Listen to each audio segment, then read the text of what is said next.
To my channel. তো এই মুহূর্তে রয়েছে আমি আমার মায়ের হিসেবে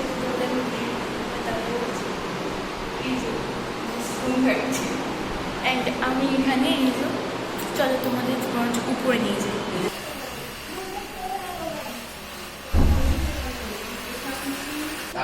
তো গাইস তোমরা দেখলে গাইস, তো এখানে চলছে পুজোর জোগাড় যন্ত্র। এটা আমার মা, একবার হাত নেবি তো। এই যে চলছে, চল তোমাদের এবার নিচে দিয়ে যাই, এরপর উপর দিয়ে ঘুরে আসি। এখানে আলু কাটা চলছে, এখানে আলু কাটা আর ওখানে রান্না চলছে। আমি মধ্যে গেছি ছাদে, কিন্তু ছাদে এবার